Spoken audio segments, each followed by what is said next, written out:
তখন আমি কিশোর, বয়স ১৩ পার হয়নি। তবে ওসব কিছু না বুঝলেও হাতের কাজ ঠিকই বুঝতাম। আমার এখনো মনে আছে আমি মহাখালী নিউ ওভার ব্রিজের নিচে থেকে প্রথম বই কিনেছিলাম যখন ষষ্ঠ শ্রেণীতে পড়ি। ২০ টাকা দিয়ে খুব কষ্ট করে বহুবার কিনতে গিয়েও ফিরে এসেছিলাম। তারপর যখন দেখলাম ফুটপাতের দোকানে ভিড় কম তখন চুপি চুপি দোকানদারকে বলেছিলাম আমার একটা ওই বই লাগবে। দোকানদার আমাকে ঝাড়ি দিতেও পারে এই ভয়ে ছিলাম। কিন্তু না, দোকানি তার ব্যবসায়িক ভঙ্গিতেই আমার দিকে তাকিয়ে একটা বই পেপারে মুড়িয়ে আমাকে বলল, ২০ টাকা দাম। আমি কোনোমতে টাকা দিয়ে বই নিয়ে দৌড়। তারপরেও অনেক বই কিনেছি কিন্তু আমি গল্পেরগুলো কিনতাম না। ছোট স্টিকার কিনতাম, প্রত্যেক পিস ৩ টাকা করে। গল্পের ছবি ঝাপসা থাকায় আর বয়স কম থাকায় পড়ার প্রতি হয়তো আগ্রহ কম ছিল, তাই কিনতাম না। ছবির সব বই একত্র করে সামনে রেখে তারপর হাতের কাজ করতাম। মাঝে মধ্যে ব্যথাও হয়ে যেত। একবার এক বড় ভাইয়ের সাথে সিনেমা হলে ওইসব সিনেমা দেখতে গিয়েছিলাম, বিচিত্রা সিনেমা হলে। ছবিটা আজও মনে আছে। পরে বহু খুঁজাখুঁজি করে ইউটিউব এর মাধ্যমে পেয়েছিলাম। ছবিটার নাম দা লিনিয়ার কুতিনতো ব্রাস এর ইটালিয়ান ইট্টিক ফিল্ম। শেরিনা গ্রন্ডির বিশালাকার একটি বয়স্ক লোককে হাত ধরে খাওয়াচ্ছে, এখনো মনে মনে ভাবলে মনে হয় যেন আমার মুখেই পুড়ে দিচ্ছে। শেরিনা গ্রন্ডির অনেক মুভি নামিয়ে দেখছি আর তার সিনেমা দেখতে আমার খুব ভালো লাগত। ডিসেম্বর মাস, শীতকাল। আমি তখন সপ্তম শ্রেণীর ফাইনাল পরীক্ষা দিলাম। নিয়ম মাফিক দাদিকে দেখতে যেতে হবে, আবার সামনে কুরবানির ঈদ। আমার অতীত অভিজ্ঞতা থেকে শীতকাল বাড়ি যাওয়া মানে অসহ্য একটি বিষয়। তারপরেও আব্বার ধমক ও মার থাবড়ার ভয়ে বাড়িতেই যেতে হবে। প্রতিবছর ফাইনাল পরীক্ষা শেষ হলে ঈদ করতে গ্রামের বাড়িতে যাওয়া হতো। প্রায় ঈদের ২ সপ্তাহ আগে বাবা আমাদের বাড়িতে দিয়ে আসতেন। দুদিন থেকে আবার চলে যেতেন ঢাকায়, কারণ তার অফিস খোলা। আমার গ্রামের বাড়ি দিনাজপুর জেলার বিরামপুর গ্রাম। যাওয়ার একমাত্র পথ দীর্ঘ লঞ্চ যাত্রা। লঞ্চে যেতে আমার খুব ভয় করত, কারণ আমি সাঁতার জানি না তাই। আমার দাদি তখন বেঁচে ছিলেন, যদিও উনার অবস্থা খুব ভালো ছিল না। যখন তখন উনার যাই অবস্থা। উনার সেবা যত্নের জন্যে ফুফু ও ফুফাতো বোনরা ছিল। আমাদের গ্রামের বাড়ি থেকে ফুফুদের গ্রামের বাড়ি অনেক দূরে ছিল। তাই ফুফু ও বোনরা পালাক্রমে দাদির সেবা করত। আমার ফুফাতো বোন ছিল ২ জন, তারা ২ ভাই ও ২ বোন। বড় বোনের নাম মুক্তা ও ছোট জনের নাম রিক্তা। দীর্ঘ লঞ্চ যাত্রায় কেবিনে বসে খুবই বিরক্ত লাগছিল, নদী থেকে প্রচণ্ড কনকনে বাতাসও বইছিল। তাই কেবিনের বাহিরে চলে এলাম, যেখানটায় সূর্যের আলো পড়ছিল। লঞ্চের বাহিরটায় বেশ ভালোই লাগছিল, রোদে একটু শরীরটা গরম করে নিচ্ছি। একটু দূরেই একজন ২৫-২৬ বছর বয়সী মহিলা তার ছোট বাচ্চাকে নিয়ে নৌকা দেখাচ্ছে আর কি যেন বলছে, মাঝে মধ্যে পিচ্চিটার গাল ধরে টানে। আমি একটু কাছে যেতেই জিজ্ঞেস করলা, তোমরা যাবা কোনো গ্রামে? আমি বললাম, বিরামপুর গ্রামে। মহিলা বলল, ও তাইলে তো অনেক দূর, আমরা যাব নবাবগঞ্জ, চিনো? আমি বললাম, জি না, আমি চিনি না। মহলা বলল, এই তো পরের স্টেশন, প্রায় আয়শা পড়ছি, ৩০-৪০ মিনিট লাগবে। একটু পর আন্টি টাইপ মহিলা নিচু হয়ে আবার বাবুর গাল ধরে টানাটানি করছে। এমন সময় আমি খেয়াল করলাম ওপর দিয়ে দেখা যাচ্ছে। আমার তো চক্ষু যাই অবস্থা। অনেকটা দেখেও না দেখার ভান করছি। এদিক ছোট মিয়াও কেমন যেন হয়ে যাচ্ছে। তখন আমি ছোট ছিলাম বিধায় ভেতরে কিছু পড়া শুরু করিনি। এভাবে প্রায় ৫ মিনিট কেটে গেল। একটু পর আন্টি লঞ্চের বাথরুমে গেলেন। আমি যেখানে দাঁড়িয়েছিলাম বাথরুমটা তার সামনেই, লঞ্চের শেষ ভাগে, তেলের ড্রাম এর কাছেই। উনি বাথরুমে যেয়ে দরজা লাগিয়ে দিলেন। কিন্তু হায় কপাল, দরজাও এমন তারের গুনা দিয়া পেঁচানো লক, ফলে দরজাটা লাগালেও অনেকটা দেখা যেত। আমি একটু ভালো করে খেয়াল করতেই ভেসে উঠল সেই চির আকাঙ্ক্ষার জিনিস।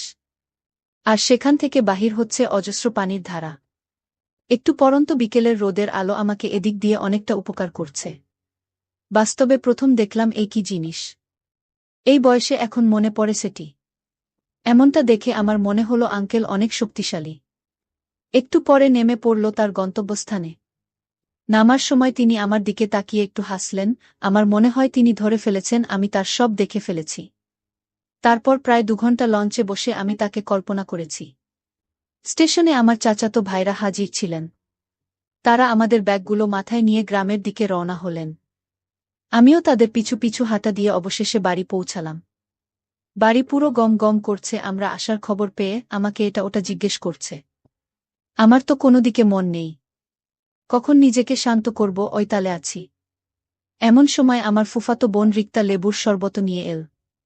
সে আমার বয়সের থেকে ৩ বছরের বড়, দিনাজপুর সরকারি মহিলা কলেজে HSC এর প্রথম বর্ষের ছাত্রী।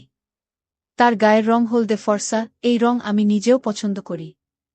আমাকে জিজ্ঞেস করল, কেমন আছিস? আমি বললাম, ভালো। পড়ালেখা কেমন চলে? পরীক্ষা কেমন হয়েছে? পাশ করবি তো? ভালো হয়েছে। আমি বাথরুমে যামু এই বলে আমি রওনা দিলাম, কিন্তু রিক্তা আপাও দেখি আমার পিছে পিছে আসে। আমি বললাম, তুই আসস কেন? সে বলল, সন্ধ্যা পড়ছে, যদি আবার ভয় টয় পাস। বাথরুমে ঢুকে দরজা লাগাতেই আসলেই ভয় পেয়ে গেলাম। পুরা অন্ধকার, বাথরুমটা ছিল গাছগাছালির ভিতর, ঝিঝি পোকার ডাক, কান মনে হয় যে কোনো সময় নষ্ট হয়ে যেতে পারে। ভয়ে নিজেকে আর শান্ত করা হলো না। ১ নাম্বার কাজ করেই বেরিয়ে পড়লাম। এক কাজেই শব্দ হল, তাতে মনে হলো আসমান থেকে জমিনে ঝরনা পড়ার শব্দ। এত শব্দ হলো যে? কয়দিন ধরে জমিয়ে রেখেছিস? কাল সকাল থেকে জমিয়েছি। বসলে এত শব্দ হতো না। এখানের যেই অবস্থা, আবার বইসা। বাবা করা ডাক দিয়া বলল, তন্ময়, তুই কি তোর দাদির কাছে আইছিলি? আমি তখন দাদির কাছে গেলাম। গুটিসুটি হয়ে সবাই উনার কাছে বসে আছেন, আমিও বসলাম। দাদি আমার মাথায় হাত বুলালেন। উনার কাছে অনেক কিচ্ছা শুনতাম, এমনও রাত গেছে যে উনার কিচ্ছা না শুনে ঘুমাতাম না।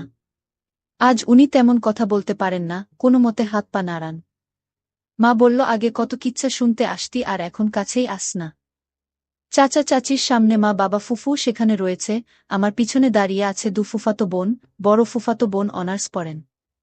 দেখতে শ্যামলা হলে কি হবে, অনেক লম্বা, আর ২টা বিশাল অধিকারিণী। আমার মাঝে মধ্যে মনে হয় এরা ২ বোন এত বড় সাইজ হলো কিভাবে। মুক্তা আপা বলে উঠল, গ্রামে এসেছিস, সবার বাসায় গেছস, যাইয়া সালাম দিয়া আসবি না? আমি বললাম, চলেন। আমাদের গ্রামে তখনও বিদ্যুৎ যায়নি। ভয় পাব রাতে, এই ভেবে মুক্তা আপা আমার সাথে চললেন। তন্ময়, পড়াশোনা করিস ঠিকমত?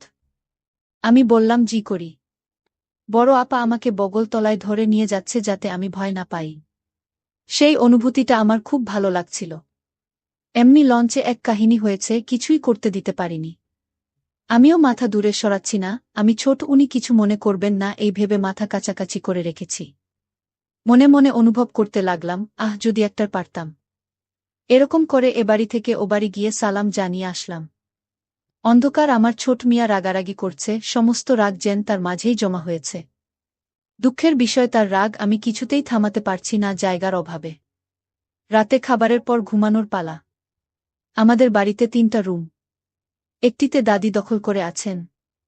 আপাতত ফুফু তার সাথে ঘুমাবেন। উনি আসতেন না, আমরা এসেছি বিধায় উনি এসেছেন। আরেকটি রুমে আব্বা, মা ও ২ ছোট ভাই ঘুমাবেন। মা আমাকে বললেন, তুই মুক্তা রিক্তার সাথে ঘুমা। শীতের রাত, ভালো করে মাফলার দিয়ে কান জড়িয়ে নিবি আর লেপ মুড়ু দিয়ে ঘুমাবি। টিনের ঘরের চালের ফাঁক দিয়ে কনকনে বাতাস আসতেছে, যেন হাত পা জমে যাবে, এই জন্যেই আমি গ্রামে আসতে চাই না। রিক্তা জিজ্ঞেস করল, লুঙ্গি পরবি না? আমি বললাম, না। প্যান্ট পরে কি ঘুমাইতে পারবি? গরম লাগব না? নাহ, লাগব না, এমনি যে ঠান্ডা পড়েছে। তোর ১ নাম্বার কাজ সেরেছিস? নাহ। রাতে ধরলে তোরে এই শীতের মধ্যে কে নিয়া যাইব? যা, সেরে আয়। একলা যাইতে ভয় করে, তুই আয়, সাথে দাঁড়া, হারিকেনটা বাড়ায়া লই। সে আমার হাত ধরে হাতে হারিকেন নিয়া গেল। কিরে, তোরে না বললাম দাঁড়ায়া হিব না? প্যান্ট পরছি, বইতে সমস্যা হয়। একটু হেসে রিক্তা আমার কাছে হারিকেন রেখে প্রায় ৫ গজ দূরে গিয়ে রিক্তাও বসে পড়েছে। বাথরুম ঘর দূরে হওয়াতে ঘরের কাছেই ছিলাম। আমি বাঁকা চোখে দেখতে থাকলাম। আজকে আমার কি হয়েছে বুঝতে পারছি না। কপালে কি আজকে এইসব জিনিসই ছিল? মনে মনে ভাবতে লাগলাম, এরকম যদি প্রতিদিন হতো। তারপর সে থেকে উঠে আমাকে বলল, চল, হারিকেনটা হাতে নে। লেপের নিচে আমরা ৩ জন। আমি মাঝখানে শুয়ে আছি, আমার দুপাশে মুক্তা রিক্তা। অনেকটা আরাম লাগছে তাদের তাপে। আমি কল্পনা করছি সেই আন্টির কথা। অবন্ধকারে ভয়ে কোনোভাবেই আমার ঘুম আসছে না, একবার এই দিক হয়ে আরেকবার ওই দিক। একটু পর মাথায় একটা দুষ্টু বুদ্ধি এলো, আমার দুপাশেই শুয়ে আছে ২ জন। এরা তো ঘুমিয়ে পড়েছে। আস্তে আস্তে ধরলে টের পাবে না। কিন্তু ধরব কাকে? মুক্তা আপাকে ধরলে মায়ের খাওয়া লাগতে পারে। আর রিক্তাকে তো আমি তুই তুই করে ডাকি, সুতরাং ওকে ধরা ভালো। মনে মনে বেশ ভয়ও হচ্ছিল, যদি টের পায় তাহলে কি হবে? তবুও মনে সাহস নিয়ে ধরলাম। প্রথমে ভেবেছিলাম রিক্তা ঘুমে, কিন্তু একটু পর বুঝতে পারলাম আসলে সে ঘুমে ছিল না, ঘুমের ভান করেছিল। রিক্তার সম্মতি পেয়ে আমারও অনেক আনন্দ হয়েছিল, কিন্তু অনেক ভয় হচ্ছিল মুক্তা আপা যদি বুঝতে পারে তাহলে আমাদের সমস্যা হবে। মুক্তা আপা মাকে সবকিছু বলেও দিতে পারে। আসলে সুখের মুহূর্ত বেশিক্ষণ থাকে না, একসময় কখন ঘুমিয়ে পড়েছি টের পাইনি। চোখ মেলে দেখি সকাল হয়ে গেছে। প্রচণ্ড শীতে ঘুম থেকে উঠতে ইচ্ছে করছে না। এদিকে রাতে অনেক পরিশ্রম করেছি, কিভাবে রিক্তার দিকে তাকাব ওই লজ্জাতেই মরে যাচ্ছি। সকাল 10টায় মায়ের ঝাড়িতে বিছানা ছাড়তে হলো। এর মধ্যে রিক্তাও কয়েকবার আসা যাওয়া করেছে। আমি দেখেও না দেখার ভান করেছি। ঘুম থেকে উঠে দাঁত ব্রাশ করে খেতে বসেছি। রিক্তা খাবার বেড়ে দিচ্ছে। আমার পাশের বাসার ভাবিও এসেছেন, উনি মা ও ফুফুর সাথে কথা বলছেন। উনার স্বামী মালয়েশিয়া গেছে 2008 সালে, এখনও দেশে ফিরেনি। যাওয়ার সময় আমাদের বাসা হয়ে গিয়েছিলেন। আমরা থাকি মহাখালীতে। এয়ারপোর্ট মহাখালীতে থেকে কাছে, তাই উনি আমাদের বাসায় উঠেছিলেন। উনি একবার আমার দিকে তাকায়, আরেকবার মার সাথে কথা বলছেন। তন্ময়, দেখি বড় হয়ে গেছ, স্বাস্থ্য হয় না কেন? কিছু খাও না নাকি? জি খাই তো, কিন্তু স্বাস্থ্য তো হচ্ছে না। ঠিকমতো খাওয়া দাওয়া করলে শরীর এমন হবে কেন? বেশি করে খাইতে হবে, পরে কিন্তু বউ পাবা না। আমি কিছু না বলে চুপচাপ খাচ্ছি। রিক্তা আস্তে বলে উঠল, যে জিনিস আছে বউ 3টা লাগব। এবার আমি খানিকটা লজ্জিত হলাম। মাথা নিচু করে কোনমতে খাওয়া শেষ করে উঠে বাইরে চলে গেলাম। কুয়াশা এখনো কাটেনি। বাবাকে দেখলাম কোথা থেকে খেজুরের রস এর কলসি নিয়ে এলেন। শীতকালে খেজুরের রস যে খেয়েছে সে জানে কতটা সুস্বাদু। তবে এতটাই ঠান্ডা থাকে যে এক চুমুকে শেষ করা যায় না। আমি 2 গ্লাস খেলাম। খেয়ে চাচার সাথে বাজারে চলে গেলাম। বিরামপুর লঞ্চঘাটের সাথেই বাজার। বিশাল সাইজের মাছ। উনি গুটি কয়েক কিনলেন। বেরি বাঁধ এর উপরে বাজার বসেছে। বেরি বাঁধ থেকে নদী দেখা যায়, মেঘনা নদী। অতি ভয়ানক এই নদী। অনেকের মতে এর তলদেশে পৃথিবীরই অন্য নদীর থেকে সবচেয়ে বেশি স্রোত হয়ে থাকে। বিশাল তার বুক, এক কিনারা থেকে আরেক কিনারা দেখা যায় না। দূর থেকে অনেক জাহাজ যাচ্ছে আর ছোট ছোট নৌকা। বেশ মনোরম দৃশ্য। যারা দেখেছেন তারা বুঝতে পারবেন। যাই হোক, বাজার শেষে চাচা বিড়ি ধরায় হাঁটা দিলেন। সর্ষে ফুলে হলুদ হয়ে আছে মাঠ, দেখতে এত সুন্দর যা কল্পনা করা যায় না। শীতের সকালের শিশির ফোটা জলে ফুলের পাপড়িগুলো চিকচিক করছে। দুধারের সেই হলুদ মাঠের মধ্যে দিয়ে হেঁটে যাচ্ছি চাচার পিছু পিছু। পা হচ্ছে একমাত্র বাহন, এমন এক জায়গা তখন রিকশাও চলে না। এখন চলে অবশ্য। আমি চিন্তা করেছি দুপুরে গোসল করার সময় হাতের কাজ সেরে নিব। এটা ভাবতে ভাবতে চাচার পিছু পিছু বাড়ি ফিরে এলাম। তখন বেলা 12টা। আমার চাচাতো ভাই আমার জন্যে অপেক্ষা করছে অনেকক্ষণ ধরে, সে নাকি আমাকে নিয়ে খালে মাছ ধরতে যাবে। ছেলেটা আমার সমবয়সী হলে কি হবে, খুবই দুরন্ত স্বভাবের। আর মুখে তার কিছু আটকায় না। আমাকে নিয়ে আইল ধরে হেঁটে যাওয়ার সময় সামনে কোনো মহিলাকে পেলে বলে উঠে, ভাবি, আপনার গাছের লাউ তো ঝুইলা গেছে, পায়রা খাওয়াইবেন না? মহিলারা চেঁচিয়ে উঠে বলে, এই ছেমরা আমার গাছের লাউ তোকে কেন খাওয়াবো? তখন মহিলারা তারে বলে, তোর মার কাছে গিয়ে খাইতে চা। চাচাতো ভাই গান ধরে সাধের লাউ বানাইল মোরে বৈরাগী। আমি আর হাসি আটকাতে পারি না। মাছ ধরা শেষ হলে আমি বললাম, বাড়ি চল। কেন? বাড়ি যাইয়া কি করবি? গোসল করবি না? আমি বললাম, বাড়ি যাইয়া গোসল করব। বাড়িত আইছস পুস্কুনিতে ডুবায়া গোসল করবি। লুঙ্গি গামছা কিছু আনি নাই। লুঙ্গি গামছা লাগব না, গোসল কইরা বাড়িত যাইয়া বদলায়া লবি। তুই তো সাঁতার জানছ না, এইবার তোরে সাঁতার শিখামু, কলা গাছ দিয়া। তারপর চাচাতো ভাই এর সাথে করে পুস্কুনিতে গেলাম গোসল করতে। জোহরের আজান হচ্ছে। অনেক মহিলা যুবক যুবতীও এসেছে গোসল করতে। নারীরা পুস্কুনিতে গোসল করার পর কেমন দেখায় তা অনেকে জানে। কি কি দেখা যায় আশা করি তা তোমাদের আর বলতে হবে না। তা দেখে আমার ছোট মিয়া স্মরণ করিয়ে দিল নিজেকে কিভাবে শান্ত করা যায়। মহিলারাও আমার দিকে তাকাচ্ছে। এটাই গ্রামের কৌতূহল। কেউ জিজ্ঞেস করে, কেরে ছেলেটা? চাচাতো ভাই চিল্লায় বলে, তুমাগো রাইতের সোয়ামী। বাড়িতে যেয়ে কাপড় চোপড় বদলানোর জন্যে টিউবওয়েল পাড়ের গেলাম। গিয়ে দেখি বড় আপা গোসল করছে। আমি হুট করে ঢুকে পড়াতে এক আজব জিনিস দেখলাম। তার গায়ের রং শ্যামলা হলে কি হবে, ওই পুরো সাদা। আমি বুঝতে পারলাম না উনি এভাবে দরজা পুরো লক না করে কিভাবে গোসল করছেন। আমার দিকে তাকিয়ে হেসে বললেন, এই ছাগল দেখবি না দরজার সামনের দড়িতে মেয়ে মানুষ এর কাপড় ঝুলানো আছে। দরজা লক করলে ভিতরে অন্ধকার হয়ে যায় দেখে লক করি না। আর পারিবারিক গোসলখানা হওয়াতে বাহিরের কেউ আসেও না। আমি বললাম, জামা বদলামু? আপা বলল, একটু দাঁড়া বাহিরে। একটু পর আমি জামা কাপড় বদলাতে শুরু করলাম। তিনি তার কাপড় চোপড় ধুচ্ছিলেন। পরে বাসায় চলে আসলাম। দুপুরে খেয়ে একটা ঘুম দিয়ে রাতের অপেক্ষা করতে থাকলাম। সন্ধ্যায় ঘুম ভাঙল রিক্তার ডাকে। তন্ময়, এই তন্ময় উঠ, আর কত ঘুমাবি? শীত লাগে, পরে উঠব। এখন ঘুমাইলে রাতে ঘুমাইব কে? জায়গা থাকব। জায়গা কি করবি? তুই তো মহাশয়তান, এত শয়রিক্তা শিখলি কোথায়? কুইতে পারুম না। বিছানা ছাড়, ঘুরতে জামু, যাবি? কই যাবি? এই সন্ধ্যায় পাশের বাসায় ভাবির বাসায় জামু, ভাবির লগে গল্প করমু। ভাবি বিচার দিছে তুই নাকি দূরে দূরে থাকস। নাহ, যামু না, ভালো লাগতেছে না। গেলে তোরে একটা জিনিস দেখামু। কি জিনিস আগে বল, তাইলে যামু। চল, ছেমরা দিন ভয়রা ঘুমাইছ। ভাবির বাসায় যেতে ভাবি বলে উঠল, কি তন্ময়, লজ্জা পাও নাকি? ভাবিগো লগে কথা কুনা। শুনলাম ক্লাস 9-এ উঠবা, এখন এত লজ্জা কিসের?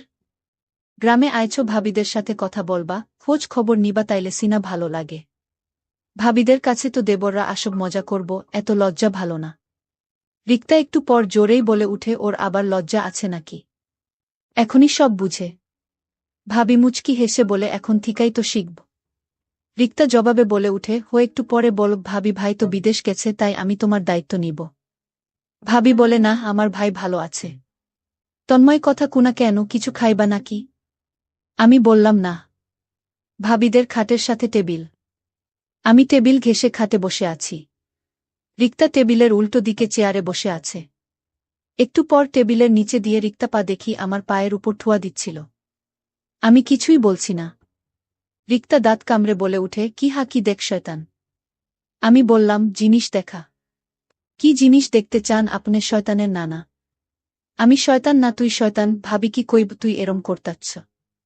ভাবি একটা জিনিস দেখা যাও, তন্ময় নাকি তোমারে দেখাইব। ভাবি অন্য ঘর থেকে আসলেন। বললেন, কই, কি দেখাবে আমার দেবর? এই যে নিচে দেখো, ছোট মিয়া। রিক্তা, তুই তো অনেক ফাজিল, তোর থিকা কত ছোট ওর সাথে এমন করতেছিস। ও ছোট হইলে কি হবে, ছোট মিয়া তো বড়। ছোট মিয়া এত বড় হলো কি করে? তন্ময়, কি খাস তুই? রিক্তা, মেজাজ খারাপ করিছ না, আজকা রাত্রে তোর খবরই আছে। ও আল্লাহ, রাইতে কি করবা? রিক্তা কিছু করছে নাকি রে? না, কিছু করতে আসলে ছোট মিয়ারে ধরে ফেলব না। হইছে, আর দুষ্টামি করিছ না ওর সাথে। এরপর ভাবি একটু দূরে যেয়ে তার শীতের সোয়েটার খুলে ফেললেন। ভাবি আবার অনেক ফর্সা। বয়স মাত্র 22 চলে। আমি মনে মনে বলি, এ কি করে? এই ভদ্র আবার এই শয়তান। তবে তা দেখে আমার বেশ সুরসুরি লাগছিল। ভাবি সাদা রঙের পড়েছে।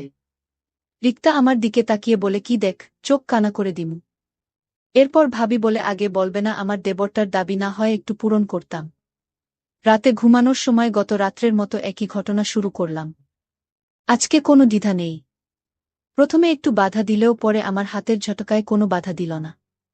অনুভূতিও অন্যরকম। সবশেষে আমার কানে কানে ফিস ফিস করে বলে উঠল, আমি কাল চলে যাব। শুনেই আমার মন খারাপ হয়ে গেল। তাহলে কি আমার ভালোবাসার পর্ব এখানেই শেষ? আমি বললাম, কেন? প্রতিউত্তরে বলল, বাবা বাড়িতে একা। মাও এখানে, তার রান্না বান্না করতে সমস্যা হয়। তারপর সারা রাত আমার নির্ঘুম কেটেছে। শীতের ঘুমে সবাই স্বর্গে তাদের নাকের ডাক আমাকে জানান দিচ্ছে। কিন্তু আমি নাক ডাকতে পারছি না। একদম ভোরের দিকে আমি ঘুমিয়ে পড়লাম। ঘুম ভাঙল দুপুর 2টায়। ঘুম থেকে উঠে দেখি রিক্তা চলে গেছে, মুক্তা আপাও চলে গেছে, দাদির দেখার জন্যে ফুফু আছেন, ওদিকে আমার বাবাও চলে গেছে সকালের প্রথম লঞ্চ ধরে। তার অফিস এখনো বন্ধ দেয়নি। সরকারি চাকরি করেন, উনি আসবেন ঈদের 2 দিন আগে। বিছানা থেকে নামতে মন চাচ্ছে না। গতকাল মনে হয়েছিল গ্রামে আসায় অনেক মজা করতে পারছি, মন প্রফুল্ল। কিন্তু এখন কি করব? আমি তো গ্রাম পছন্দ করি না। মাঝে মধ্যে দুয়াও করতাম দাদি কবে মরবে, তাইলে আর গ্রামে আসা লাগবে না। আমার সব বন্ধুরা ঢাকায় ঈদ করবে, কত মজা করবে। ভেবে মনটা খারাপ হয়ে গেল। বিকেলে একা একা ঘোরাঘুরি করছি, মনটা বেজায় খারাপ। গ্রামের ক্ষেতের আইল ধরে হেঁটে চলেছি। সর্ষে ফুলে হলুদ মাঠ। কেউ একজন আমাকে দূর থেকে ইশারা করে ডাকছেন। একটু সামনে এগুতেই বুঝলাম আমার জেঠাতো ভাই। তিনি আমার থেকে বয়সে 10 বছরের বড়, সদ্যা বিয়ে করেছেন। বিয়ের 4 মাসের মাথায় উনার বউ গর্ভবতী। তাই তার মুখে সবসময় হাসির ঝলক লেগেই থাকে। এমনিতেই একটু সহজ সরল টাইপের। কারো সাথে ঝগড়া করে না বলে গ্রামের সবাই উনাকে অনেক ভালোবাসেন। আর উনি আমাদের বংশের আমার অন্য সব ভাইদের থেকেও বড়। আমি উনাকে সম্মান করি। আমাকে উনি বললেন, একা একা হাঁটতেছিস যে? ফজলুরে নিয়া ঘুরতে পারছ না? রাস্তা হারাইলে চিনবি তো? সন্ধ্যা হইয়া আসতাছে, চল বাড়ি যাই। আমি বললাম, আমি পরে যাব, বাড়িতে কেউ নাই। আমার সমবয়সী চাচাতো ভাই ফজলুকে সহজে পাওয়া যায় না। সে কোথায় কোথায় গায়েব থাকে বলা যায় না। অতি দুষ্টু ছেলে, মানুষের হাতে মায়েরও খায়। আমি দাঁড়িয়ে আছি। ঠান্ডা ক্রমেই বেড়ে চলেছে। গায়ে সোয়েটার পরেছি, তারপরেও কাজে দিচ্ছে না। আমি আনমনে হাঁটতে হাঁটতে লঞ্চঘাটে চলে গেলাম। ঘাটে অনেক দোকান।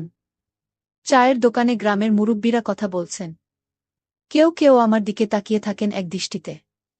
আমি গ্রামে আসার পর থেকেই এই জিনিসটা খেয়াল করে আসতেছি, কোনো জায়গা দিয়ে গেলে সবাই কেমন জানি উৎসুক চোখে তাকিয়ে থাকে। পরিপাটি জামাকাপড় পরিধান করাতে হয়তো তাদের এই কৌতূহল। গ্রামের বৃদ্ধরা সাধারণত লুঙ্গি আর চাদর রাখেন গায়ে। শীত হোক আর গরম। কেউ একজন জিজ্ঞেস করে, তুমি সালামের পোলা না? আমি জি বলে নদীর কাছে এগিয়ে যাই। একটু পর একটা লঞ্চ এল। দেখতে ভালোই লাগলো। টার্মিনালের সামনে আসার আগে প্রচণ্ড শব্দে সাইরেন দিতে থাকে। ধাক্কা খাওয়ার আগে লাঞ্চটা একটু বেঁকে তারপর ধাক্কা খায়। আর সাথে নিয়ে আসে প্রচণ্ড ঢেউ। আমি আরেকটু সামনে যেয়ে পানিতে নেমে পড়লাম। কনকনে পানি। খানিক পরেই আবার উঠে গেলাম। অনেকক্ষণ দাঁড়িয়ে আমার অতীতে ঘটে যাওয়া কিছু রোমাঞ্চকর ঘটনাবলী মনে করতে থাকলাম। আজকে রাতে এরকম হবে না। একা একা ঘুমাতে হবে। খানিক পরে বাসার উদ্দেশ্যে রওনা দিলাম। বন্ধুরা, তোমাদের একটা কথা বলতে চাই, আমি তোমাদের সর্বদা হাসি খুশি রাখার জন্য খুব কষ্ট করে ভিডিও বানাই। তাই তোমাদের কাছে অনুরোধ থাকবে, অবশ্যই ভিডিওটি দেখে একটি লাইক করবেন এবং আমাদের সামিয়া ব্লগ চ্যানেলটি সাবস্ক্রাইব করে পাশে থাকবেন। আমি কলেজে ইন্টারমিডিয়েটে পড়ার সময় এই ঘটনাটা ঘটেছিল। যখন আমি কলেজ হোস্টেলে থাকতাম। হোস্টেলটা ছিল 2 তলা বিল্ডিং। আমি সেকেন্ড ইয়ারে উঠার পর হঠাৎ করেই কলেজ কর্তৃপক্ষ বলল যে হোস্টেল ভেঙে বহুতল বিল্ডিং করা হবে। আমাদেরকে 1 মাসের সময় দেওয়া হলো, এর মধ্যেই যে যার মতো থাকার জায়গা ঠিক করে নেবে। আশেপাশে আমার কোনো আত্মীয় স্বজন ছিল না। মেসের জন্য কয়েকদিন ঘুরলাম, কিন্তু পছন্দমতো মেস পেলাম না। আমার তো ভয় হলো এই ভেবে যে শেষ পর্যন্ত হয়তো আমি থাকার জায়গা খুঁজে পাব না, সেক্ষেত্রে আমার পড়াশোনার কি হবে সেটা ভেবেই অস্থির হয়ে পড়লাম। চেষ্টা করে যখন হতাশ, তখনই আমার এক বন্ধু খবর দিল যে এক ভদ্রলোক পেইং গেস্ট রাখবে। আমি দেরি না করে সেখানে ছুটলাম। কলেজ থেকে মাইলখানেক দূরে গ্রাম্য পরিবেশে পাকা বাড়ি। বাড়িওয়ালা ভদ্রলোক খুবই অমায়িক, উনি একজন অবসরপ্রাপ্ত কৃষিবিদ। বুড়ো বুড়ি ছাড়া বাড়িতে আর কেউ থাকে না। ভদ্রলোকের বয়স হয়ে গেছে বলে বাসায় একজন লোক দরকার যে বিপদে সাহায্য করতে পারবে, টুকটাক বাজার করতে পারবে আর বুড়োকে একটু সঙ্গ দিতে পারবে। আমি শুনেছিলাম পেইং গেস্ট রাখবে, কিন্তু আমার ভাগ্য আরও ভালো, উনি আমার থাকা খাওয়ার জন্য কোনো টাকা পয়সা নেবেন না বললেন। ভদ্রলোকও আমাকে পছন্দ করলেন। আমি আর দেরি না করে পরদিনই বই খাতা জিনিসপত্র নিয়ে হাজির হলাম। বাড়ির কাছেই একটা বিশাল খেলার মাঠ ছিল। বিকেলবেলা এলাকার প্রচুর ছেলেমেয়ে সেই মাঠে খেলাধুলা করত। আর সকালবেলা যুবক থেকে বুড়োরা আসত ব্যায়াম করতে। আমার অভ্যাস ছিল প্রতিদিন ভোরে উঠে দৌড়ানো। যারা আসত প্রায় সবাই সবার পরিচিত হয়ে উঠেছিলাম। হঠাৎ একদিন একজন নতুন অতিথিকে দৌড়াতে দেখলাম। ভদ্রলোক সহজেই আমার দৃষ্টি আকর্ষণ করল। কারণ উনি দারুণ হ্যান্ডসাম, পেটানো শরীর, বেশ লম্বা আর দেখেই বোঝা যায় ভদ্রলোক। আমি একবার উনার সামনে দিয়ে যাওয়ার সময় হাত তুলে সালাম দিলাম, উনিও জবাব দিলেন এবং হাসলেন। সবচেয়ে উল্লেখযোগ্য হল, উনি বারবার পিছন ফিরে আমাকে দেখছিলেন। ভদ্রলোক শ্যামলা, কালোই বলা চলে, গোঁফ আছে, তবে দেখেই বোঝা যায় লোকটা খুব মিশুক প্রকৃতির। সেদিনই বিকেলবেলা আমি মাঠের একপাশে বসে খেলা দেখছিলাম। এমন সময় সেই ভদ্রলোককে দেখলাম, তবে একা নয়, সাথে 6-7 বছরের একটা বাচ্চা মেয়ে তার সাথে হাঁটছে। হঠাৎ করেই বাতাসে বাচ্চাটার খেলনা মাঠের মধ্যে উড়ে গেল। আমি দৌড়ে গিয়ে খেলনাটা ধরে এনে মেয়েটার হাতে দিলাম। ভদ্রলোক খুব খুশি হয়ে বললেন, ধন্যবাদ ভাই। আমি আপনাকে সকালে মাঠে দেখেছি, তাই না? আমি মুখে জবাব না দিয়ে মাথা ঝাঁকালাম। উনি হাত বাড়িয়ে দিয়ে হ্যান্ডশেক করে বললেন, আমি প্রফেসর সুনীল, আর্মিতে আছি, আর এ আমার মেয়ে কেয়া। আসুন না আমার বাসায়, জমিয়ে আড্ডা দেয়া যাবে। বেশি দূরে নয়, এই তো কাছেই। আমি কথা দিলাম যে অবশ্যই যাব। উনি বাসার লোকেশন বলে দিলেন, এখান থেকে উত্তর দিকে ৫-৬টা বাড়ি পরেই একটা মুদি দোকান আছে, মামুন স্টোর্স, সেটার পিছনেই আমার নেমপ্লেট দেয়া আছে। আমি চিনলাম বাসাটা, একটা একতলা বাড়ি। যাব ভেবেছিলাম, কিন্তু পরে ভুলে গেলাম। দুদিন পর ভোরে সুনীল সাহেবের সাথে আবার দেখা, তখন আর উনি আমাকে ছাড়লেন না, একেবারে সাথে করে নিয়ে গেলেন। বাড়িটা উনার নয়, ওটা উনার শ্বশুর বাড়ি। উনার বউয়ের সাথে পরিচয় করিয়ে দিলেন। আমি সুনীল সাহেবের বউকে দেখে খুব অবাক হলাম। উনার সাথে মানায় না, শুধু বয়সে নয়, সৌন্দর্যও রাত আর দিন পার্থক্য। উনার বয়স ৪৫-এর কাছাকাছি, কিন্তু উনার বউয়ের বয়স ২৫-এর উপরে হবে না। মহিলার নাম জয়িতা, আমি তাকে জয়া আপা বলে ডাকতাম, কারণ ভাই বোন সম্পর্কের মধ্যে কেউ খারাপ অনৈতিক কিছু খোঁজে না। জয়া আপা দেখতে খুবই সুন্দর, যে কোনো পুরুষের হার্টবিট বাড়িয়ে দেওয়ার মতো যথেষ্ট রূপ তার আছে। জয়া আপা বেশি লম্বা নয়, ৫ ফুটের মতো হবে। কেয়া ওদের একমাত্র মেয়ে, ক্লাস 4-এ পড়ছে। নাদুস নুদুস তুলতুলে দেখতে সে, তবে ওর গায়ের রং ওর বাবার মতোই কালো আর উচ্চতায় মায়ের মতো খাটো। তবে ঝকঝকে সাদা দাঁতের হাসিটা দারুণ, সেই সাথে ওর চেহারাটাও খুব মিষ্টি। সুনীল সাহেব এতদিন চাকরিতে ছিলেন বলে জয়া আপা কেয়াকে নিয়ে বাপের বাড়িতেই আছেন। ওদের আন্তরিকতা আমাকে মুগ্ধ করল। একদিনের পরিচয়েই এই অনাত্মীয় শহরে মনে হলো এরা আমার কতকালের চেনা আত্মীয়। আমি বেশ খানিকক্ষণ গল্প করলাম, নাস্তা না খাইয়ে ছাড়ল না। আমার ক্লাস ছিল জন্য তাড়াতাড়ি চলে আসতে হলো। তবে সুনীল সাহেব আমাকে দিয়ে প্রতিজ্ঞা করিয়ে নিলেন যে সম্ভব হলে প্রতিদিন একবার যেন ওনাদের সাথে দেখা করি। আমারও খুব ভালো লেগে গেল, বিশেষ করে মেয়েদের আমার সবসময় ভাল লাগে। জয়া আপার মতো সুন্দরী আর মিশুক হলে তো কথাই নেই। সেদিনের পর থেকে জয়া আপার বাসায় যাওয়া আমার প্রতিদিনের ডিউটি হয়ে গেল। বিশেষ করে টিভি সিরিয়াল দেখার জন্য। তাছাড়া ভিসিআর আছে, মাঝে মাঝে হিন্দি ছবিও দেখা হয়। ছুটি শেষে সুনীল সাহেব তার কর্মস্থলে ফিরে গেলেন। তবে আমার যাতায়াত বন্ধ হল না। সাধারণত আমি রাত ৮টার দিকে যেতাম টিভিতে নাটক দেখার জন্য। কেয়া ইতিমধ্যেই আমার সাংঘাতিক ভক্ত হয়ে গেছে। আমি গেলে আমাকে ছেড়ে নড়তেই চায় না। আর সাংঘাতিক গা ঘেঁষা স্বভাব মেয়েটার। যতক্ষণ থাকব আমার কোলে বসে থাকবে, না হলে পিঠে চাপবে। আমি বেল বাজাতেই ছুটে এসে কেয়াই দরজা খুলে দেয়। আমি ঘরে ঢুকে সোফায় বসার সাথে সাথে আমার কাছে এসে গলা ধরে। আমিও ওকে কাছে টেনে ধরি। কেয়া শুধু খিলখিল করে হাসে। জয়া আপা মাঝে মাঝে আমাকে বিরক্ত না করার জন্য কেয়ারে বকা দেয়, কিন্তু আমি আপাকে ওকে বকতে মানা করি। এভাবেই আমাদের দিনগুলি কাটতে থাকে। আমি দিনে দিনে জয়া আপার পরিবারের একজন সদস্য হয়ে উঠি।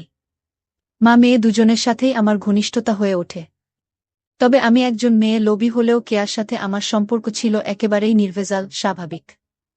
আমার মনে ওই বাচ্চা মেয়েটা সম্পর্কে কোনো খারাপ উদ্দেশ্য ছিল না। এমনকি জয়া আপাকে আমি খুবই সম্মানের চোখে দেখতাম। এক কথায় ওই পরিবারের সাথে আমি একেবারেই সুস্থ স্বাভাবিক একটা সম্পর্ক গড়ে তুলতে চেয়েছিলাম। কিন্তু আমার দুর্ভাগ্য আমাকে সেটা হতে দিল না। জানি না কেন, আমি যেখানেই যাই সেখানেই কোনো মেয়ে মানুষের সাথেই আমার সম্পর্ক সঠিক পথে থাকে না। এখানেও থাকল না। ৩ মাস পরের কথা। তখন শীতকাল এসে গেছে। আমি সচরাচর বাসায় লুঙ্গি পরি এবং জয়া আপার বাসায়ও লুঙ্গি পরেই যাই।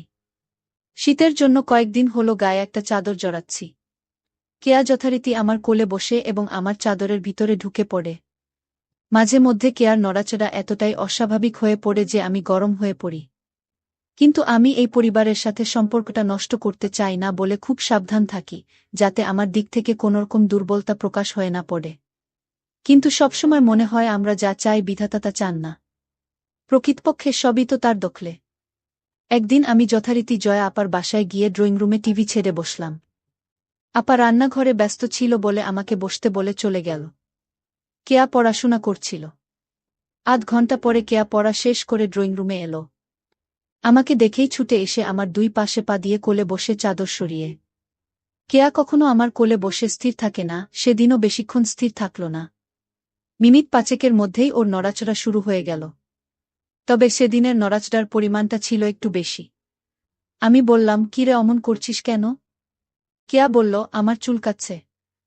আমি বললাম, ঠিক আছে তাহলে নিচে নেমে বস।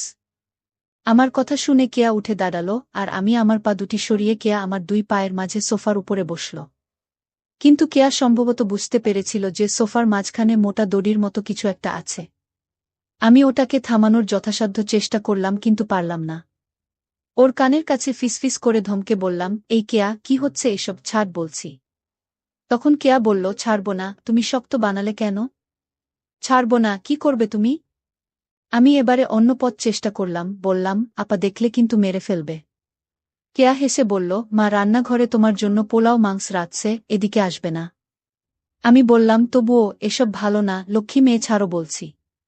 কেয়া আরও চেপে ধরে বলল, না ছাড়ব না, আমার ধরে থাকতে ভালো লাগছে। আমার ধৈর্যের বাঁধ ভেঙে গেল, মাথার মধ্যে গোলমাল হয়ে গেল, আমার হিতাহিত গান লোপ পেয়ে গেল, আমি স্থান কাল পাত্র সব ভুলে গেলাম। আমি ফিসফিস করে বললাম, দেখ, তুই যদি না ছাড়িস আমি কিন্তু তোরটা ধরব। এক সেকেন্ডও দেরি না করে কেয়া আমার চোখে চোখ রেখে হাসতে হাসতে বলল, ধরো না, ধরো, আমি কি মানা করেছি নাকি? একেবারেই বাচ্চা একটা মেয়ে, যার কিনা বয়সে পৌঁছানো এখনো অনেক বাকি, তার এরকম কান দেখে আমি অবাক হয়ে গেলাম। একটু পর জয়া আপা এলো, আমি ভয় পেয়ে হাত সরিয়ে নিলেও কেয়া ছাড়ল না। যেহেতু আমাদের দুজনের পুরো শরীর চাদরে ঢাকা ছিল, আপা কিছুই বুঝতে পারল না। আপা আমার জন্য গরম গরম খাবার তৈরি করে এনেছিল, আমার সামনে টি টেবিলে সেগুলি রাখতে লাগল। নিচুতে টেবিলে খাবার রাখার জন্য আপাকে আমার সামনে অনেকখানি নুয়ে পড়তে হচ্ছিল। ওই দৃশ্য চোখে পড়ার সাথে সাথে আমার কেমন যেন অনুভূতি হচ্ছিল। আমার চোখ সরাতে চেষ্টা করলাম কিন্তু আমার অবাধ্য চোখ বারবার ঘুরে ফিরে চুম্বকের মতো ওদিকেই আটকে যাচ্ছিল। ভয় হচ্ছিল, যদি বুঝতে পারে তাহলে হয়তো খুব রাগ করবে, আর আমি অনেক কিছু থেকে বঞ্চিত হব। কিন্তু সৌভাগ্যক্রমে সেসব কিছু হল না। আমি কেয়াকে নামিয়ে পাশে বসিয়ে খেতে শুরু করলাম। শুক্রবার আমাদের কলেজ বন্ধ থাকে। প্রতি শুক্রবারেই সকালে আমি জয়া আপার বাসায় যাই টিভিতে প্রোগ্রাম দেখার জন্য। সেদিনও ছিল শুক্রবার, আপা আমার জন্য চা করে নিয়ে এলো, আমি সোফায় বসা, আপা হামা দিয়ে টেবিলে চা রাখল। সেদিন আপা সালোয়ার কামিজ পরেছিল। যখন আপা চায়ের কাপ রাখতে গেল তা দেখে আমার দুটো হার্টবিট মিস হয়ে গেল। আমি চা খেয়ে টিভি দেখতে লাগলাম, খুব একটা সুন্দর ছবি হচ্ছিল। প্রায় 10টার দিকে আপা নিজের কাপড় চোপড় নিয়ে ঘর থেকে বেরিয়ে গেল। সম্ভবত গোসল করার জন্য। আমার গায়ে চাদর ছিল না জন্য কেয়া এতক্ষণ বিশেষ সুবিধা করতে পারছিল না। এবার কেয়া তার কাজ শুরু করল। আমার কৌতূহল চেপে রাখতে না পেরে আমি জানতে চাইলাম, ও এসব কোথা থেকে শিখেছে। কেয়া প্রথমে আমাকে কসম খাইয়ে নিল যেন আমি কাউকে একথা না বলি। পরে বলল, টিভিতে ছবি দেখে। আমি বললাম, মানে? কেয়া বলল, বাবা ছুটতে আসার সময় ভিডিও ক্যাসেট নিয়ে আসে। পরে অনেক রাতে ওরা যখন মনে করে আমি ঘুমায়ে গেছি তখন সেই ভিডিও প্লে করে, কিন্তু আসলে তো আমি ঘুমাতাম না। তখন চুপি চুপি সব দেখে নিতাম। হঠাৎ জয়া আপা চলে আসাতে আমরা চুপ মেরে গেলাম। কেয়া উঠে বাইরে চলে গেল, আমি টিভিতে মনোযোগ দিলাম। আমি যেখানে বসেছিলাম সেখান থেকে জয়া আপার ড্রেসিং টেবিল আড়ালে হলেও ড্রেসিং টেবিলের সামনে কেউ দাঁড়ালে সরাসরি তাকে দেখা না গেলেও আয়নার মধ্যে তাকে পরিষ্কার দেখা যায়। আমিও জয়া আপাকে দেখতে পাচ্ছিলাম। চাইছিলাম ওদিকে তাকাবো না কিন্তু অবাধ্য চোখ বারবার ঘুরে ঘুরে ওদিকে চলে যাচ্ছিল। আপা টেবিলের উপরে পা তুলে দিয়ে লোশন মাখল। তখন আমার বুকটা এমনভাবে ধরফর করতে লাগল যে মনে হলো হৃৎপিণ্ডটা না বাইরে বের হয়ে যায়। আমার মনে হলো, আমি যে আয়নার মধ্যে তাকে দেখছি সেটা সে জানে আর আমাকে নিজেকে দেখানোর জন্যই সে ইচ্ছে করে অনেক সময় নিয়ে নিচ্ছে। হঠাৎ করে আমার মাথার মধ্যে বিজলি খেলে গেল, কেয়ার বলা কথাগুলো মনে পড়ে গেল। আমি জয়া আপার কার্যকলাপের মধ্যে পরিষ্কারভাবে ভিন্ন কিছু বুঝতে পারলাম, আর তার টার্গেট আর কেউ নয়, আমি। মুখে ভাই ডাকলেও তার আসল উদ্দেশ্য অন্য কিছু। কেয়ার কথায় বুঝতে পেরেছি, যে কোনো কারণেই হোক সুনীল বাবু অক্ষম। সেক্ষেত্রে আপার ক্ষুধার্ত থাকাটা স্বাভাবিক। কিন্তু কেয়ার সাথে আমি যেভাবে আটকে গেছি তাতে মা মেয়ে দুজনকেই। না না, সেটা সম্ভব নয়। এটা আমি পারব না। সিদ্ধান্ত নিলাম, হয় কেয়া না হয় আপা থেকে আমাকে দূরে থাকতে হবে। সেদিনের মতো আমি দ্রুত আপার বাসা থেকে চলে এলাম। পরের 3-4 দিন ইচ্ছে করেই আমি আপার বাসায় গেলাম না। পরের দিন বিকেলবেলা যখন আমি গেলাম আপা খুব রাগ করল। আমি অজুহাত দেখালাম যে সামনে পরীক্ষা সেজন্যে আসিনি, আর তাছাড়া আমার বাড়িওয়ালা আর তার বউ একটা নিমন্ত্রণ খেতে গেছে ৪-৫ দিনের জন্য, তাই বাড়ি ছেড়ে আসতে পারিনি। আমি সেদিনও তারা দেখালাম যে আমি বাড়িতে একা আছি, তাই বেশিক্ষণ থাকা যাবে না, চুরি টুরি হতে পারে, আমাকে তাড়াতাড়ি ফিরতে হবে। আপা আমার সব কথা বিশ্বাস করল। আসলে বাড়িওয়ালা সেদিনের জন্য দাওয়াত খেতে গেছিল। আমি এদিকে কেয়ার সান্নিধ্য মনে প্রাণে চাইছিলাম। আর তাছাড়া এ কয়দিন কেয়ার হাত দিয়ে কাজ চালিয়েছি, চোখের দেখা দেখিনি, তাই এটাই সবচেয়ে বড় সুযোগ, বাড়িতে আমি একা। কেয়াকে সাথে নিয়ে যাওয়ার কথা বলতেই আপা রাজি হয়ে গেল। কেয়াও বোধ হয় এটাই চাইছিল, সেও খুশি মনে আমার সাথে চলে এলো। বাড়িওয়ালা দাওয়াত খেতে গেছে, আসবে সেই গভীর রাতে। আমি কেয়াকে নিয়ে ঘরে ঢুকে দরজা বন্ধ করে দিলাম। আগেই কেয়ার জন্য কিছু চকলেট এনে রেখেছিলাম, সেগুলি ওকে দিয়ে আমি শুয়ে পড়লাম। কেয়া আমার উপর মাথা রেখে চকলেট খেতে লাগল। কেয়া বলল, এই চকলেট মিষ্টি না, দেখি আমার আসল চকলেট খাই। আমি আমার কাজকর্ম শেষ করে কেয়ারে তার বাসার গেট পর্যন্ত এগিয়ে দিলাম। যাওয়ার পথে কেয়াকে বললাম যে আমি পরীক্ষার পড়া নিয়ে কয়েকদিন ব্যস্ত থাকব, তাই ওদের বাসায় যেতে পারব না। আমার মাথায় আরেক ফন্দি এলো, তাই কেয়াকে বললাম, যদি পারিস তুই নিজেই সকালে চলে আসিস। সত্যি আমি ২-৩ দিন না যাওয়াতে এক সকাল ভোরে কেয়া এসে হাজির। আমি ওকে নিয়ে বাড়ির পিছনের সবজি ক্ষেতের আইলে গিয়ে বসলাম। ওখানে সকালের রোদটা লাগে, আর জায়গাটা নির্জন, সচরাচর ওদিকে কেউ যায় না। আবার দুজনে কাজ শুরু করলাম। ঠিক তার পরের দিনই কেয়া দুঃসংবাদটা দিল। সুনীল বাবু কোয়ার্টার পেয়েছেন, কেয়ারা খুব শীঘ্রই ঢাকায় চলে যাচ্ছে। কেয়া খবর দিল যে জয়া আপা আমাকে দেখা করতে বলেছে। আমি দ্রুত জয়া আপার সাথে দেখা করলাম। আপা আমাকে তার স্বামীর লেখা চিঠি পড়তে দিল। সুনীল বাবু আসতে পারবেন না, তাই আমাকে অনুরোধ করেছেন কেয়া আর আপাকে ঢাকার গাড়িতে উঠিয়ে দেওয়ার জন্য। জয়া আপার সকল প্রস্তুতি আগে থেকেই নেওয়া ছিল। আমাকে পরের দিনের টিকিট আনতে বলল। আমি পরের দিনের ট্রেনেই আপা আর কেয়াকে তুলে দিলাম। আমার কেন যেন মনে হলো আপা আমার উপর রাগ করেই তাড়াহুড়ো করে চলে গেল। অনার্স করার পরে পারিবারিক জটিলতার কারণে আমার আর গতানুগতিক লেখাপড়া করা সম্ভব হচ্ছিল না। তাই বিদেশ যাবার উদ্দেশ্যে কর্মমুখী শিক্ষা নেয়ার জন্য ঢাকার একটা বড় নামকরা কারিগরিতে ভর্তি হলাম। এক বন্ধুর সাথে মেসে থাকতাম। ঢাকায় আসার পর থেকেই জয়া আপা আর কেয়ার সাথে দেখা করার এক অদম্য আগ্রহ থাকলেও কারিগরি ইনস্টিটিউটের কঠিন নিয়মকানুনের জন্য হয়ে ওঠেনি। কারণ সকাল ৮টা থেকে দুপুর ২টা পর্যন্ত ক্লাস করতে হতো, তারপরে মেসে ফিরে পরের দিনের হোমওয়ার্ক করতে হতো, সপ্তাহে শুধু শুক্রবারে ছুটি থাকত। ১-২ দিন বেশি ছুটি পেলেই বাড়িতে যেতে হতো টাকার জন্য, এসব কারণে আর হয়ে ওঠেনি। সবচেয়ে বড় সমস্যা হলো, জয়া আপাদেরকে তো খুঁজে বের করতে হবে, আমি সুনীল বাবুর ঠিকানা জানি না। আর সে কাজের জন্য যথেষ্ট সময় দরকার, যেটা আমি কোনোভাবেই ম্যানেজ করতে পারছিলাম না। হঠাৎ করে কারিগরি ইনস্টিটিউট ২ সপ্তাহের জন্য বন্ধ হয়ে গেল। আমি বাড়ি যাওয়া বাদ দিয়ে কেয়াদের খুঁজে বের করার জন্য মনস্থির করলাম। অনেকদিন কিছু হয় না, মনটা বড়ই আওলা লাগতেছিল। আমি ছুটির কথা বন্ধুকে বললাম, কিন্তু বাড়ি যাব না সেটা বললাম না। পরের দিন বন্ধু কাজে বেরিয়ে যাওয়ার সময় শুধু জানালাম, আমি হয়তো বাড়ি চলে যেতে পারি। প্রথমেই গেলাম ঢাকা পুরান ঢাকার প্রফেসর কোয়ার্টার্স এলাকায়। ঢুকতেই গার্ডদের বসার রুম, সেখানে জিজ্ঞেস করে জানতে পারলাম সুনীল বাবু অনেক আগে কোয়ার্টারে থাকতেন। পরে তিনি মিশনে বিদেশ চলে যান। বিদেশ থেকে ফিরে ঢাকায় বাড়ি কিনেছেন, উনার পরিবার সেই বাড়িতেই থাকে। কিন্তু তারা সেই বাসার ঠিকানা দিতে পারল না, তবে আমাকে প্রফেসর হেডকোয়ার্টারে খোঁজ নেবার পরামর্শ দিল। আমি হেডকোয়ার্টারে গিয়ে খোঁজ নিলাম। সুনীল বাবুর প্রমোশন হয়ে এখন তিনি লেফটেন্যান্ট কর্নেল, বাসার ঠিকানা পাওয়া গেল। আমি কোনো দ্বিধা না করে সোজা চলে গেলাম মিরপুরের সেই বাসায়। সহজেই পাওয়া গেল, নম্বর মিলিয়ে ৬তলা বিল্ডিং এর সামনে যেতেই বসবাসকারীদের নেমপ্লেট চোখে পড়ল, সেখানে সুনীল বাবুর নামও আছে। আসলে সুনীল বাবু বাড়ি নয়, ফ্ল্যাট কিনেছেন। নামের পাশেই ফ্ল্যাটের নাম্বার দেয়া। ৫ তলায় সুনীল বাবুর ফ্ল্যাট। ৫ তলায় গিয়ে সুনীল বাবুর নাম লেখা দরজার বেল চাপতেই ভিতর থেকে আওয়াজ পেলাম, কে? জবাব না দিয়ে দাঁড়িয়ে রইলাম। কিছুক্ষণ পর দরজা খুলে গেল। কেয়াকে চিনতে একটু কষ্টই হলো, রাস্তায় দেখলে চিনতে পারতাম না। চেহারার আদলটা আছে, আর সব কিছু পাল্টে গেছে। বেশ লম্বা আর একটু মোটা হয়েছে কেয়া। আমাকে দেখেই চোখ কপালে তুলে একটা চিৎকার দিল, ও মা, দেখো কে আসছে। জয়া আপা ছুটে এলো, আমাকে দেখেই কাছে টেনে নিল।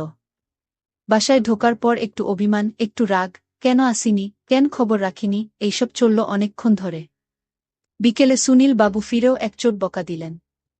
কিন্তু আদরের সীমা নেই, যেন জামাই আদর। আপা আমাকে কি কি রান্না করে খাওয়াবে সেটা নিয়ে ব্যস্ত হয়ে গেল। বিকেলবেলা আপা প্রফেসরদের বউদের নাকি একটা ক্লাব আছে, সেখানে চলে গেল। পরে কেয়া আমাকে বলল, আপা ফিরবে সন্ধ্যার পর। আপা গেলেও সুনীল বাবু বাসায় রইলেন। সেদিন আর কেয়াকে একা পেলাম না। তবে চোখে চোখে আমাদের অনেক কথা হয়ে গেল। এভাবে একটা দিন গেল। এতদিন পরে এলেও কেয়ার মাঝে আমার জন্য ব্যাকুলতা দেখে ভালো লাগল। যাক, শেষ পর্যন্ত এত কষ্ট করে খুঁজে বের করা সার্থক হবে বলে মনে হচ্ছে। সৌভাগ্য কাকে বলে? পরদিন সকালে অফিসে যাবার ঘণ্টাখানেক পর বাসায় ফিরে সুনীল বাবু ঘোষণা দিলেন উনাকে এক্ষুনি বান্দরবান যেতে হবে, ওখানে কি যেন একটা ঝামেলা হয়েছে। আধা ঘণ্টার মধ্যে নিচে গাড়ি এসে হর্ন দিল, উনি চলে গেলেন। যাবার আগে আমাকে অনুরোধ করে বলে গেলেন আমি যেন উনি না ফেরা পর্যন্ত না যাই। মনে মনে বললাম, আমিও তো সেটাই চাই। কেয়া সকালে স্কুলে গেছে, আসবে 2টার দিকে। বাসায় আমি আর জয়া আপা একা, আপা রান্নাঘরে ব্যস্ত রান্না নিয়ে। রান্না শেষে আপা আমাকে গোসল করে নিতে বলল। আমি গোসল থেকে বের হলে আপা গেল গোসল করতে। এ ফ্ল্যাটে গেস্ট রুম আছে, কাজেই আপা বেডরুমে আর আমি গেস্ট রুমে। টেবিলে খাবার দেবার সময় খেয়াল করলাম, আপার লোভী চোখ আমাকে কেবল দেখছে আর দেখছে, যেন গিলে খাবে। খাওয়া শেষ করে আপা আমাকে বলল, তোর সাথে আমার কিছু কথা আছে কি? আমি ব্যস্ততার ভান করে বললাম, আপা আছি তো বেশ কিছুদিন, পরে শুনব। আমি বুঝতে পেরেছিলাম আপা আমাকে কি বলতে চায়। আপা বলল, আচ্ছা ঠিক আছে, তুই রেস্ট নে, আমি একটু বেরুব, একটু পরেই কেয়া চলে আসবে। আমি গেস্ট রুমে ফিরে এলাম। আপা সেজেগুজে যাওয়ার সময় আমার সাথে দেখা করে দরজা লাগাতে বলল। আপাকে কেমন যেন বিষণ্ণ লাগছিল। 2টার পর পরই কলিং বেল বাজল।